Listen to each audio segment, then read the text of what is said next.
과거 50대 이상 중장년층에서 허리 통증을 많이 호소했다면 최근에는 잘못된 자세 등으로 20, 30대 환자가 꾸준히 증가하고 있는데요.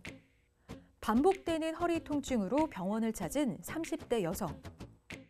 장시간 앉아서 일을 하다 보니까 허리가 많이 뻐근하고 묵직하고 머리를 감을 때도 이제 앞으로 허리를 구부렸을 때 되게 통증이 심했어요. 아플 때마다 스트레칭을 했는데도 별다른 호전은 없었어요. 뻐근한 허리 통증 때문에 일상생활에 불편을 겪은 승현 씨. 장시간 앉아서 일을 하다 보니까 자세가 좀 엉망이고 하니까 한 달 전부터 운동을 시작을 했는데 그때부터 이제 왼쪽 허리 쪽이 찌릿하고 묵직한 통증이 들더라고요. 먼저 자세한 병력 청취를 통해 환자의 통증 증상을 꼼꼼히 체크하는데요. 신체 검진을 통해 서거나 걷는 자세에 문제가 있는지, 척추 운동 범위에 제한은 없는지, 통증을 유발하는 특정 자세가 있는지, 허리 통증의 원인이 되는 척추 질환 가능성을 체크하는데요. 허리를 구부리기가 너무 힘들어요. 앉아서 하기도 너무 힘들 정도로 통증이 있어요. 걸어 다니기에는 오히려 편해, 거의 이런 식으로 얘기를 합니다. 그러니까 허리를 움직이지 않는 상태에서는 통증을 많이 느끼진 않는데 허리를 움직여서 뭘 해야 될 때는 허리를 많이 아파하시는 것 같습니다. 실은 증상만으로는 알 길이 없습니다. 그래서 환자분들이 처음에 왔을 때 뭐 때문인지 일단 모르기 때문에 근육에 준해서 먼저 약이나 물리치료를 먼저 하는 편이고요. 그래도 호전이 없으면 척추 자체, 그 중에서도 디스크 일 문제일 가능성이 높으면 MRI를 찍어서 확인을 해보죠. 허리를 구부리거나 앉았을 때 통증이 증가하면 급성 허리 디스크를 의심할 수 있고, 허리를 뒤로 젖힐 때 아픈 경우 척추관 협착증, 걸을 때 아프면 척추 전방전이증, 허리를 돌릴 때 모두 아픈 경우 염좌에 의한 급성 요통, 동작과 상관없이 아프다면 내장 염증이나 만성 요통을 의심해 볼 수 있습니다. 하지만 증상만으로 통증의 원인과 질환을 감별하기 어려운 만큼 검사를 통한 정확한 진단이 필요합니다. 진단에는 가장 흔하게 엑스레이 그리고 MRI가 있습니다. 실은 엑스레이상에서 보이는 건 별로 없습니다. 그냥 뼈의 간격 아니면 뼈의 배열 등을 보는 건데 혹시라도 다른 문제가 있을까 봐 엑스레이를 찍는다고 보시면 되겠고요. 그래도 물리치료나 약을 할 때는 어쨌든 엑스레이를 기반으로 한번 보고 나서 처방을 하는 편이고, 그래도 호전이 없으면은 디스크 아니면은 협착 아니면 신경 자체에 문제가 있는 걸 확인하기 위해서 MRI를 찍습니다. 허리를 굽혔다 펴는 동작이 너무 불편한데 하루 이틀 정도 쉬었는데도 호전이 없다 그러면 그냥 바로 오시는 게 낫습니다. 이게 내가 이전에 느껴보지 못했던 통증이다 싶으면 그냥 하루 이틀 기다려 보다가 그냥 바로 병원에 오시는 게 훨씬 더 낫습니다.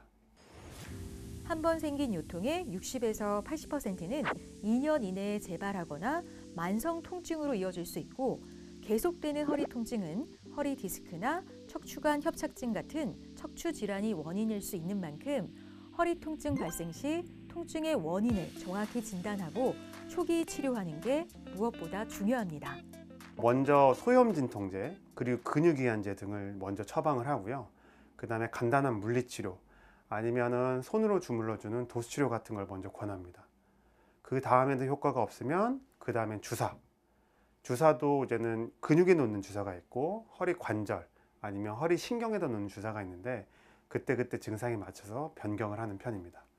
그래도 호전이 없으면 MRI를 찍고 이제 다른 치료 방법을 선택을 하게 되겠죠. 다양한 이유로 생기는 허리 통증. 환자별 허리 통증 증상과 정도에 맞는 치료 계획을 세워 치료하게 되는데요. 심하지 않은 허리 통증의 경우 비수술적 치료로도 충분히 개선할 수 있습니다. 근골격계 통증 치료에 널리 사용하는 체외 충격파 치료. 통증이 있는 손상 부위에 충격파를 가해 치료하는데요. 새로운 혈관 형성을 도와 주변 힘줄과 근육을 강화시켜주고 허리 통증을 완화시켜줍니다. 체외 충격파는 이 근육이나 근막에 충격을 주어서 이 염증 조직들을 풀어주는 치료라고 볼 수 있겠습니다. 이 치료들은 당장에 다이렉트하게 이펙트가 딱 있는 게 아니고요. 충격을 먼저 주고 나서 휴식 시간에 풀립니다. 그에 반해서 도수치료는 먼저 경직되어 있는 근육이나 인대들을 풀어주는 게 먼저이기 때문에 조금 더 다이렉트한 효과가 빨리 나타나는 편이고 그런 차이가 있겠습니다. 일상에서 반복되는 잘못된 자세가 척추의 불균형을 가져오고 급기야 허리 통증을 부르는데요. 손으로 척추와 관절을 직접 자극해 통증을 개선하는 도수 치료. 통증으로 인해 굳고 뭉친 허리 주변의 근육과 인대를 충분히 이완시켜 주는데요. 틀어진 척추를 본래 자리로 바로잡아 통증으로 제한됐던 허리의 움직임을 개선해주고 통증 증상도 완화시켜줍니다. 치료사가 직접 관절이나 근육에 문제가 있는 부분을 차단해서 변형된 근육을 치료하고 이제 굳어있는 관절을 풀어주어서 그 허리의 회복을 도와줍니다. 체중이 앞으로 밑으로 빠지면서 이 뒤에 허리뼈나 척추 길이끈에 부하가 많이 걸리고 텐션이 높아지기 때문에 이런 것들을 줄여주는 이완하는 마사지 치료를 많이 하고 있습니다. 갑자기 허리 통증이 생겼을 때 당황하기 마련인데요. 집에서 간단히 할 수 있는 스트레칭 동작으로 위기 상황에 대처해 보세요. 골반뼈나 허벅지 정도까지 오는 높이의 이런 침대나 식탁 위에서 시행하시면 되고요. 튀어나온 골반뼈가 이 침대 위에 꼭 올라가야 됩니다. 이렇게 엎드리시고 그래서 이 뼈가 올라와 있어야 되고 허리가 꺾이면 안 되고요. 허리가 이렇게 평평하게 놓여져야 되고 이 상태에서 천천히 다리에 힘을 뺄게요.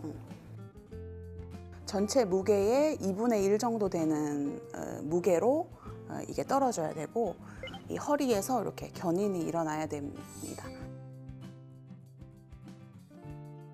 쉴 때는 천천히 양쪽 다리를 천천히 이렇게. 주의할 점은 허리 견인을 했을 때 통증이 심해지거나 조금 더 아픈 느낌이 들면 중지를 하시고 시원하거나 편안한 느낌이 들면은 디스크가 회복되고 있는 것이기 때문에 요통에 적응증이 되겠습니다. 그래서 끝낼 때는 천천히 하시고 그래서 다리가 힘이 실린 상태에서 배 가볍게 긴장하시고 양쪽 상체를 이용해서 천천히 일어나세요.